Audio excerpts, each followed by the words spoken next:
Olá pessoal, você está no Simplify AWS, meu nome é Rafael Moura, sejam bem-vindos a esse vídeo. Bom, semana passada, na quinta-feira, eu tive o Cloud Summit Cerrado, né? Foi um evento aqui em Goiânia, que a gente já organiza há um tempo, onde trazemos as comunidades de computação em nuvem do estado para falar sobre o assunto. Estava lá e falei sobre serverless, falei sobre melhores práticas, né, de desenvolvimento serverless e quero agradecer muito aí, ó, né, o pessoal que patrocinou, enfim, o pessoal da Cloudfester, né, me deu essa camiseta, super bonita, tá? Aqui, ó, o pessoal da Cloudfester, né, com a Cília, os dois patrocinaram o evento, então, ó, show de bola. Prometi para eles que ia usar no vídeo, então tô usando. Super legal aqui, a AWS Partner Network, Cloudfester. Não trabalho na Cloudfester, mas apoio muito o trabalho que eles vêm fazendo. E agradeço muito pela camiseta, super legal. E eu tinha 30 minutos para falar desse assunto, né, sobre melhores práticas em desenvolvimento serverless e falar por 30 minutos desse assunto é bem difícil. E quando a gente está ali desenvolvendo a nossa apresentação, a gente vai revisando uns pontos, por mais que você saiba muito dos pontos, vai revisando muitos pontos de novo, né, vendo alguns debates, alguns bons artigos sobre o assunto. E quando eu comecei a apresentação, e toda meio que a apresentação que eu faço, eu acabo que defino um pouco, porque eu preciso que a audiência esteja nivelada. Então, eu nunca falo do assunto de forma direta. Eu sempre tento nivelar o conhecimento de todo mundo no mesmo patamar para que todo mundo possa entender o que eu estou falando. Então, se eu vou falar de serverless, eu vou definir um pouco serverless, vou definir um pouco ali arquitetura orientada a evento, para que todo mundo esteja no mesmo nível, tá? E quando eu estava fazendo a apresentação, construindo a apresentação, eu dispensei a definição de serverless porque ela sozinha levaria metade do... sei lá, levaria mais ou menos metade do evento. Metade da apresentação para falar. Então, eu tiraria 15 minutos só para definir serverless. Então, com o pessoal da apresentação ali, eu falei, ó, vou fazer um vídeo falando e vocês vão curtir. Então, voltei aqui, tô aqui para falar pro vídeo. Então, se você é lá do Cloud Summit Cerrado, tava lá, me viu e tá aqui para assistir o vídeo, muito obrigado, tá? E vamos falar um pouco sobre serverless e a definição de serverless. Serverless é muito mais complicado do que parece, tá?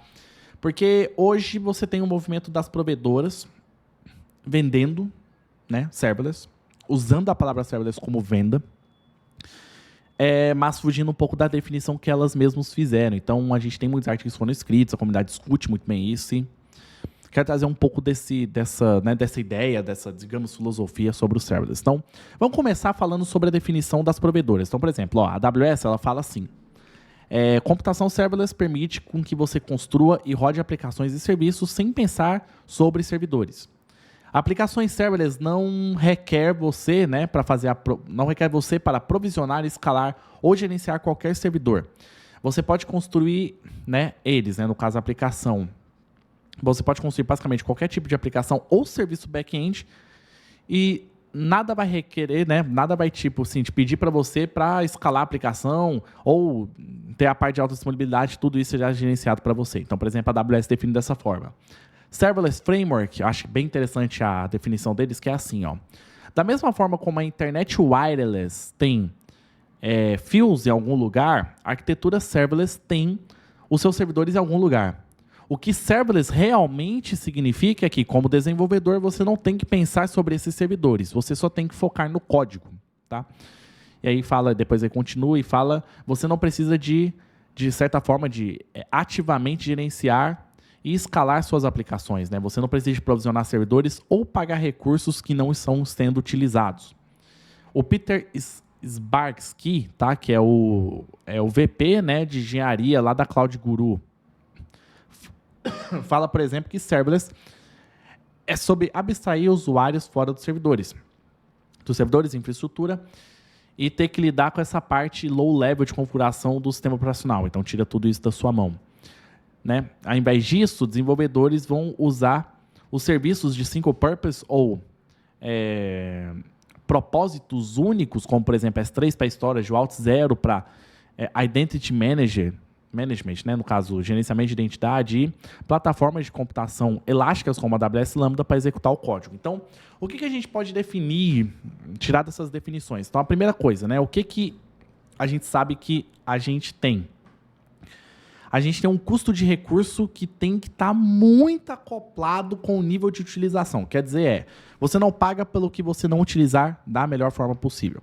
Se eu falar, por exemplo, de EC2, você fala, pô, EC2 é muito legal. E você sobe o servidor, desliga quando você utiliza. Beleza, então nesse nível de definição de infraestrutura você tem. Mas a sua aplicação não. Então, se você sobe a sua aplicação, usa 20% da capacidade do seu servidor, você está perdendo dinheiro. E isso não acontece em serverless porque você está falando de operação, de utilização do serviço em si, tá? Outra coisa que a gente pega é o foco muito grande no código da aplicação. Então, isso fica só na nossa mão. O que a gente não tem com a gente? A gente tira da nossa mão provisionamento e manutenção de servidores e gerenciamento ativo ali da parte de escalabilidade e disponibilidade do serviço, certo? Então, beleza, a gente tem uma definição interessante por parte das provedoras, de quem trabalha com, das empresas que estão por trás um pouco de serverless, enfim. Só que, o que as provedoras estão fazendo hoje em dia? Elas estão usando a palavra serverless para vender serviços, para vender coisas. E, eventualmente, elas deturpam um pouco a definição. Então, por exemplo, eu vou ver se eu deixo na tela em algum lugar aqui o Neptune Serverless. Toda vez que alguém me fala da definição, eu sempre acabo falando Neptune Serverless porque é um caso, por exemplo, da AWS dizer que é serverless e o serviço não ser. Porque ele não escala a zero. É um serviço que você paga $300 para utilizar o Neptune Serverless. E você paga por unidade de escrita. Entende? Não tem escalabilidade a zero. Então, quando não está utilizando, você ainda paga. O Corey Quinn até fez um retweet meu na época sobre o assunto, porque eu falei disso. Falei, você paga uma taxa para você utilizar. Então, ele não é uma definição de serverless, né? E aí ele falou, então se for assim, então EC2 também é serverless. E foi super legal. Então, por exemplo, o Neptune Serverless, ele mostra um pouco pra gente que ainda assim as provedoras vendem seus serviços, o que não tem nada de errado. A questão é que a definição de serverless fica um pouco solta. Então, a gente vai trabalhar um pouco para entender melhor a definição de serverless aqui. Então, vamos lá. Eu vou definir primeiro para você o que serverless não é. E aí a gente vai tirar isso aqui do caminho para você não se confundir. Primeira coisa, o serverless não é função como serviço, tá? Muita gente ainda acha que serverless é somente a AWS Lambda. Não. Serverless não é a AWS Lambda. Aliás, a gente tem um movimento muito interessante de aplicações functionless. O que quer dizer com isso? Quer dizer que aplicações não vão utilizar a AWS Lambda. Aplicações serverless, tá? Aquele aglomerado de serviços todos juntos, não vão utilizar funções Lambda. Por exemplo, isso é muito possível utilizando Step Functions que tem o SDK dentro dele. Então, para você ver, você tem um movimento functionless e isso só mostra mais forte ainda, até antes disso era assim, que serverless não é exatamente função como serviço. Em resumo, AWS Lambda, tá bom? Serverless também não é computação orientada a evento, não é somente isso. Na verdade, o serverless utiliza a computação orientada a evento da melhor forma. Mas você tem, por exemplo, no caso, você tem computação orientada, por exemplo, a requisição, onde você tem uma API. Tá? E isso não é event-driven, não é orientado a evento, porque evento tende a ser assíncrono e requisição é síncrono. Então, para você ver, você tem uma aplicação serverless, mas é uma API e tá tudo bem, mas não é event-driven. Então, vamos deixar isso claro que orientado a evento, serverless não é somente orientado a evento. Função como serviço em específico não é somente F, ou seja, função, e que containers também podem ser. É tão irônico isso que tem gente que acha que containers não é serverless, e é mentira. Serverless e containers também andam lado a lado, inclusive na AWS você tem o Fargate. E no caso do cenário, melhor seria o Fargate. Só que a AWS Lambda em si, ela é um container no final das contas. Eu tenho até vídeo no canal falando sobre o assunto, né? Eu vou deixar no card aqui, para você poder acessar, tá? Sobre esse assunto, por exemplo. E função como serviço, ela não é somente como serviço, e serverless não é somente nuvem pública. Com o que eu quero dizer com isso?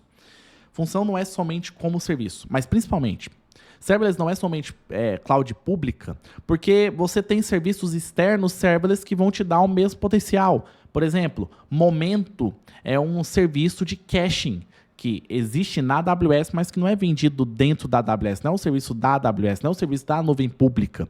Ele é um serviço que você contrata por fora. E funciona muito bem. Entendeu? Então, o serverless ele é construído normalmente, a aplicação serverless ela é construída normalmente dentro da nuvem. Mas o oferecimento de serviços serverless não necessariamente está dentro da nuvem. Tá? E eu quero dizer isso porque, às vezes, você pode perder algumas coisas interessantes, por exemplo, como o Lumigo, só porque você está utilizando X-Ray e tem que estar dentro da AWS. Não é bem assim, tá? E o que eu quero entender é que, o que eu quero dizer para você é que serverless é mais um espectro do que uma definição física. Então, o que eu quero dizer com isso? É que existem coisas que vão ser mais serverless do que outras. Tá, então a gente pode colocar o EC2 dentro do contexto serverless? Não. Existe um contexto mínimo para o serverless. Só que existem serviços que são mais serverless do que outros, assim, relativamente bem. Então, o Neptune Serverless, dentro do contexto serverless, ele é pouquíssimo serverless. Por exemplo, comparado com o SQS, que é mais serverless, ou a AWS Lambda, que é mais serverless, né? Então, o que eu quero dizer para você é que existe o espectro de onde o serverless chega. Eu não estou falando de aplicação, tá? Isso é uma coisa que dentro do artigo do Ben Keyhole, tá? Que é os artigos que eu meio que li, são os melhores artigos sobre a definição, na minha opinião. Ele entende que o espectro ele seria aplicado a uma aplicação, para mim não é aplicado a uma aplicação em si. A aplicação que eu digo todo aglomerado serverless, ele é muito mais aplicado a um serviço. Então, para mim, um serviço entra no contexto de espectro, tá? Sendo mais serverless ou menos serverless. O que você definir como aplicação ali vai ser serverless. Se você tem um aglomerado serverless ou se você utiliza a grande maioria da sua aplicação como serverless, tá? Mas o serviço ele flutua dentro desse espectro. Para um serviço ser mais serverless, tá? Ele tem que ter alguma dessas direções aqui. Então, ele tem que ser um serviceful com computação efêmera, tá? Então, a AWS Lambda entra exatamente nesse cenário. Com serviceful, entenda que ele tem que trabalhar como se fosse um serviço mesmo, né? Então, tendo ali suas requisições X, Y, suas operações para serem feitas. E computação efêmera, né? É basicamente, né? Fazer a computação e não ter mais os dados, né? Ele só sobe mesmo estado toda vez. A gente também tem a parte de correspondência, né? No caso de acoplação bem, assim, ter uma acoplação grande entre utilização de recurso e gasto, tá? Então, beleza, eu só pago pelo que eu utilizar, literalmente. Então, se eu for falar de AWS Cognito, eu quero pagar somente pelo sign-in, sign-up, quero pagar pelo cliente que logou, etc. Então, você só pagar por aquilo e nada mais do que isso. Então, pagar exatamente pelas operações. E também você ter um control plane menor e mais abstraído, tá? Isso também leva ao lado de ser mais serverless. Então, se você medir nesse ponto, você vai vendo que tem serviços que são mais serverless do que outros. Obviamente, nesse cenário, falando muito do Neptune Serverless, que, de novo, foi uma tentativa da AWS de vender, né, esse serviço como serverless, mesmo não sendo tão serverless quanto eu queria que fosse, ou quanto eu acho que deve ser. Entendeu? E também tem um outro artigo dele muito bom, que fala que serverless é o estado da mente. Aí eu quero falar mais no cenário de aplicações. Então, assim, vamos lá, o que eu quero dizer com isso? Serverless é o estado da mente no sentido de você tem que pensar dentro de um contexto de serverless, sempre que começar uma aplicação, porque para você sair de serverless e voltar é mais fácil do que você começar em EC2, por exemplo, ou microserviço pesado, container, e ir para serverless, tá? Prime Video, vou deixar o card aqui, melhor exemplo disso. Prime Video saiu do, entre aspas, serverless full e foi para o container, que não deixou de ser serverless a aplicação, na minha humilde opinião, mas você tem essa ideia de começar pensando em serverless e se né, aquela parte de sistema distribuído não caber muito bem nessa aplicação, você voltar um passo atrás. Então, o que eu quero dizer com isso é, dentro da mente serverless e pensar em serverless, função não são o ponto, serviços gerenciados não são um ponto, ops não são, operações não são um ponto, custo não são um ponto, código não são um ponto e nem a tecnologia é o ponto. O ponto total aqui é foco. E aí, na minha apresentação no Cloud Summit Cerrado, eu defini serverless com uma frase. Eu falei muita coisa, mas defini com uma frase. Eu falei assim, ó, serverless é entrega de valor, tá? Então, o serverless, ele nasceu para entrega de valor, para você focar no valor do negócio. Por quê? Porque você tira toda a carga que você teria de subida e etc, e você só foca somente em utilizar e entregar o valor. Obviamente que você tem uma experiência de desenvolvedor melhor, mas aí você tem os desafios da própria provedora e definições que vão abaixar a experiência do desenvolvedor. Mas na sua naturalidade, a experiência do desenvolvedor, ela é muito boa. O que eu quero dizer com isso? É que é fácil para você entregar alguma coisa com serverless. É fácil você subir uma aplicação nova e tirar, né, e deletar a aplicação nova, você subir para fazer um teste ponta a ponta, um teste integrado e deletar depois. Deploy em serverless é fácil. Então, a entrega de valor dentro da aplicação serverless é o ponto principal. E é por isso que as empresas vão para esse lado. E eu quero que você foque nisso, tá? Que a entrega de valor o ponto forte dele é a entrega de valor. Então, por isso que você começa pensando em serverless quando você vai construir uma aplicação. Isso, obviamente, no cenário de ser um arquiteto. Bem que hoje em dia todo mundo está, de certa forma, mexendo um pouco com a arquitetura, né? Enfim, então, a tecnologia, né, é uma consequência do quanto você tenta entregar valor. Então, você vê o movimento DevOps é justamente para isso. O movimento DevOps, antes, era basicamente todo mundo separado, é desenvolvedor e operações, um do lado diferente do outro. E hoje você tem o movimento do DevOps estar acoplado e um andando junto com o outro, a entrega de valor ser maior. O serverless é nada mais do que esse movimento também. Então, como é que eu vou resumir a parte mente, né? State of mind, né? A parte de estado de mente aqui. O ponto não são funções, não são serviços gerenciados, não são operações, não são custos, não são código, não são tecnologia. O ponto é o foco e a entrega do valor. Por isso que você utiliza serverless. O serverless é uma consequência, tá, de focar na parte de valor do negócio. É uma direção, não um destino. Tá?